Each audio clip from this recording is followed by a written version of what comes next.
नमस्कार दोस्तों, national updates की एक और वीडियो में आपका स्वागत है। चलिए देखते हैं आज के महत्वपूर्ण अपडेट्स। पहली अपडेट गुरुग्राम से है, जहां Gurugram based real estate developer स्पेयर ग्रुप ये जल्द ही गुरुग्राम के अंदर कई सारे लैंड पार्सल को एक्वायर करने जा रहा है कॉमर्शियल और रेसिडेंशियल डेवलपमेंट के लिए। इस कंपनी ने कहा है कि इसने ऑलरेडी कई सारे कॉमर्शियल और रेसिडेंशियल हाई राइज बिल्डिंग्स इनका डेवलपमेंट कंप्लीट किया है। डिमांड के अकॉर्डिंग ये नया रियल्टी डेवलपमेंट गुरुग्राम के अंदर करेगा। इसने इससे पहले सेक्टर 114 के अंदर 13 एकर्स लैंड पार्सल एक्वायर किया था, जहाँ पर कॉमर्शियल डेवलपमेंट स्टार्ट किया गया था। दोस्तों, ये रियल्टी फर्म पहले से ही गुरुग्राम के अंदर निवेश करती आ रही है, लेकिन इस बार ये बहुत ही बड़ा इन्वेस्टमेंट करने जा रही है। करीब ये 2000 करोड़ का इन्वेस्टमेंट अब गुरुग्राम के अंदर करने जा रही है। यहाँ पर एक टाउनशिप का डेवलपमेंट करेगी, जहाँ पर कमर्शियल और रेसिडेंशियल डेवलपमेंट होगा। यहाँ पर कई सारी शॉप्स होंगी, इन सबको डेवलप किया जाएगा। इसके अलावा इसने कहा है कि इस कंपनी ने सक्सेसफुली 11 कमर्शियल और रिटेल स्पेस, एक IT पार्क, 3 रेंटल प्रोजेक्ट्स, इन सबको कंप्लीट किया है। नेक्स्ट अपडेट सेंट्रल गवर्नमेंट की प्रधानमंत्री गति शक्ति परियोजना से है। दोस्तों, प्रधानमंत्री नरेंद्र मोदी कई सारे प्रोजेक्ट्स का टारगेट रिवील कर सकते हैं 13 अक्टूबर को। इसके तहत कई सारे मेगा इंफ्रास्ट्रक्चर, इन सारे प्रोजेक्ट से संबंधित टारगेट को रखा जाएगा, जिनको 2024-25 तक पूरा करना होगा। दोस्तों, जैसा कि हम जानते हैं कि देश के कई सारे सेक्टर्स हैं जहां पर सरकार 5 साल का टारगेट रखती है। इसके अलावा सरकार के बहुत सारे मेगा टारगेट्स भी होते हैं, उसी में ये गति शक्ति प्रोजेक्ट शामिल है, जिसमें कई सारे सेक्टर्स के मेगा टारगेट शामिल किए गए हैं, जो कि 5 साल के अंदर पूरे करने हैं। यहाँ पर बात की जाए तो इसके तहत 2 लाख नेशनल हाईवेज के डेवलपमेंट का टारगेट, रेलवेज के अंदर फ्रेट लोडिंग की कैपेसिटी 1600 मिलियन टन पूरा करना, के अलावा करीब 220 एयर स्ट्रिप, एयरपोर्ट्स, एरोड्रोम्स, इन सब का डेवलपमेंट करना, 25,000 एकड़ में इंडस्ट्रियल लैंड पार्सल का डेवलपमेंट, जिसके अंदर 11 इंडस्ट्रियल कॉरिडोर भी शामिल है, करीब 1.7 लाख करोड़ का टर्नओवर डिफेंस प्रोडक्शन के मामले में, 38 इलेक्ट्रॉनिक्स मैन्युफैक्चरिंग क्लस्टर्स का डेवलपमेंट, 109 फार्मा क्लस्टर्स का डेवलपमेंट। ये सब कुछ ऐसे टारगेट्स हैं जिनको 2024-25 तक सरकार अचीव करना चाहती है। तो दोस्तों, ये जो प्रोजेक्ट्स हैं इनको सरकार गति शक्ति मिशन के तहत बहुत ज्यादा प्रायोरिटी दी जाएगी। इनको 2024 तक कंप्लीट करने का टारगेट रखा जाएगा। नेक्स्ट अपडेट सिलवासा से है। दोस्तों, Silvassa union territory, Daman and Diu और दादरा एंड नगर हवेली इनकी कैपिटल है। यहाँ पर उनाया एक manufacturing fibre reinforced plastic rods इसका प्लांट सेटअप करेगी। ये fibre reinforced plant optical fibre cables में उपयोग होता है। दोस्तों, FRP रोड्स टेलीकॉम इंडस्ट्री में बहुत ज्यादा उपयोगी है और इसकी मदद से ऑप्टिकल फाइबर केबल्स को प्रोटेक्शन मिलती है। जैसे कि हम जानते हैं कि देश के अंदर 5G टेक्नोलॉजीज का एक्सपेंशन हो रहा है, को देखते हुए इसकी भी डिमांड बढ़ने जा रही है। इसलिए हरियाणा, जिसकी अभी करीब 1 million kilometre FRP rods manufacture करने की कैपेसिटी है, ये 2022 तक अपनी कैपेसिटी को डबल करना चाहता है। नेक्स्ट अपडेट टाटा प्रोजेक्ट से है, जहाँ दोस्तों डेनमार्क बेस्ड पंप मैन्युफैक्चरर ग्रंटफोस इसने MOU साइन किया है टाटा प्रोजेक्ट्स के साथ। इसके तहत ये मिलकर एक्सप्लोर करेंगे environmental sustainability and water consumption. ये सारे इनोवेशन दिल्ली के लिए किए जाएंगे ताकि एनवायरमेंट में बैलेंस बना रहे। दोस्तों, जैसा कि हम जानते हैं कि डेनमार्क जो देश है ये काफी छोटा है, लेकिन इस देश के अंदर एनवायरमेंटल, ग्रीन एनर्जी, सस्टेनेबिलिटी इसमें काफी अच्छा योगदान दिया है। कई सारे इनोवेशन वहाँ पर हुए हैं। यहाँ पर जो टाटा प्रोजेक्ट्स का जो MOU साइन हुआ है, इसके तहत मिलकर देश के अंदर इन सारे क्षेत्रों में काफी अच्छे से काम किया जाएगा, क्योंकि ये पहले से ही ऐसी कंपनीज हैं जिन्होंने इस क्षेत्र में काफी कुछ किया हुआ है।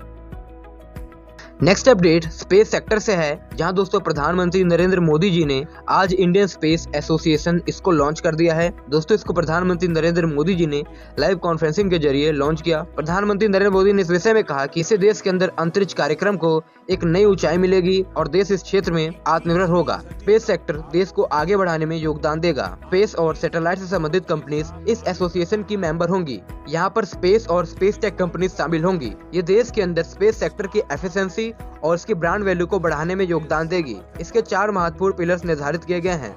इसके तहत जो प्राइवेट सेक्टर में कंपनीज हैं, इनको इनोवेशन की आजादी दी जाएगी अगर वो इसके मेंबर बन जाएंगी। इसके अलावा सरकार यहाँ पर किन्वोलर की भूमिका निभाएगी। तीसरा, भविष्य के अंदर स्पेस सेक्टर में युवाओं की भूमिका बढ़ाने में भी इसका योगदान होगा। स्पेस सेक्टर में जरूरतों के आधार पर प्रभावशाली इनोवेशंस किए जाएंगे, जो कि रोजमर्रा की जिंदगी में उपयोगी होंगे। दोस्तों, जिस प्रकार हमारे देश के स्पेस के अंदर प्राइवेट सेक्टर की भूमिका बढ़ रही है, सरकार ने इंडियन स्पेस एसोसिएशन इसको लॉन्च किया है। नेक्स्ट अपडेट कोल सप्लाई से है, यहाँ दोस्तों आंध्र प्रदेश और दिल्ली की सरकारों ने सेंट्रल गवर्नमेंट से अलाउ किया है कि कोल सप्लाई बढ़ाई जाए, क्योंकि यहाँ पर कोल रिजर्व बहुत ही कम बचा है और यहाँ पर इससे आने वाले समय में बिजली कटौती की समस्या बहुत ज्यादा बढ़ेगी, जिससे यहाँ पर इंडस्ट्रीज, सर्विस सेक्टर और जो इलेक्ट्रिक व्हीकल हैं ये प्रभावित होंगे। यहाँ पर दोस्तों सेंट्रल गवर्नमेंट ने एक स्टेटमेंट दी है। इसके तहत इन्होंने कहा है कि सप्लाई और डिमांड का गैप कम हो रहा है। कोल इंडिया अभी 1501 मिलियन टन पर डे कोल को डिस्पैच कर रही है डिफरेंट थर्मल पावर प्लांट्स में। यहाँ पर जल्दी सप्लाई को 1.6 मिलियन टन पर डे कर दिया जाएगा 3 दिनों के अंदर। इसके अलावा जो एवरेज कोल कंजप्शन है वो अभी 1.7 मिलियन टन है। यहाँ पर गैप तो है, जिस कारण अभी भी देश के अंदर कई सारे क्षेत्रों में बिजली कटौती हो रही है।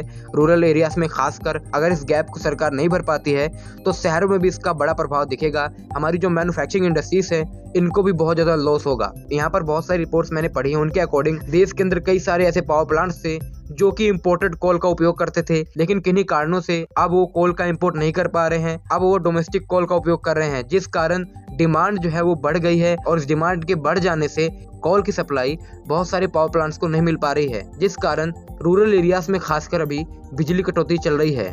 दोस्तों नेक्स्ट अपडेट रिलायंस से है, जहां दोस्तों देश के अंदर प्राइवेट सेक्टर में रिन्यूएबल एनर्जी में जो सबसे ज्यादा योगदान देने वाली कंपनीज हैं उसमें देश की 2 बड़ी कंपनी शामिल हैं। इसमें रिलायंस की सब्सिडरी है, वहीं दूसरी अडानी ग्रीन एनर्जी है। यहाँ पर दोस्तों बात करें रिलायंस की तो इससे 2 महत्वपूर्ण अपडेट्स आए हैं। बात करें तो इसने संडे को REC सोलर इसका जल्द एक्विजिशन करेगी। डील लगभग फाइनलाइज हो गई है। करीब इस कंपनी की वैल्यू $771 मिलियन रखी गई है। दोस्तों इस अधिग्रहण का पर्पस रिलायंस जो गीगा फैक्ट्रीज देश के अंदर बनाने जा रही है उसमें महत्वपूर्ण भूमिका निभाने वाली है। इसके अलावा देश के अंदर 100 गीगावाट की कैपेसिटी का जो इसने टारगेट रखा है उसको भी अचीव करने में ये महत्वपूर्ण भूमिका निभाएगी। इसके अलावा इसने स्टालिन एंड विल्सन सोलर इसमें करीब 3630 करोड़ रुपए का इन्वेस्टमेंट कर इसके 40% शेयर्स को खरीद लिया है। बात की जाए तो ये डील रिलायंस ने अमेरिका की इक्विटी फर्म एडवेट इंटरनेशनल इसके साथ की। चलिए देखते हैं startup news. Noida based electric mobility startup AMO mobility की जल्द ही $200 मिलियन का फंड रेज कर सकती है ताकि वो 3 सालों के अंदर अपना एक्सपेंशन कर सके। जो इसकी इलेक्ट्रिक 2 व्हीलर मैन्युफैक्चरिंग कैपेसिटी है इसको वो डबल कर सके। दोस्तों इसका प्लांट नोएडा उत्तर प्रदेश में स्थित है। इसके अलावा इंडिया का फिनटेक स्टार्टअप पाइन लैब्स ये करीब $1.1 बिलियन का IPO अक्टूबर के एंड में लॉन्च कर सकता है। ये मोबीक्विक से पहले अपना IPO लॉन्च करेगा। दोस्तों बात करें पाइन लैब्स की तो ये एक यूनिकॉर्न स्टार्टअप है और इसका बिजनेस इंडिया और मलेशिया के अंदर एक्टिव है। इसका वैल्यूएशन करीब $3 बिलियन है और ये भारत का एक यूनिकॉर्न स्टार्टअप है। सो गाइस आज की इस वीडियो में इतना ही। अगर आपको ये वीडियो पसंद आए तो वीडियो को लाइक करें, चैनल को सब्सक्राइब करें। धन्यवाद आपका ये वीडियो देखने के लिए। मिलते हैं नेक्स्ट वीडियो में।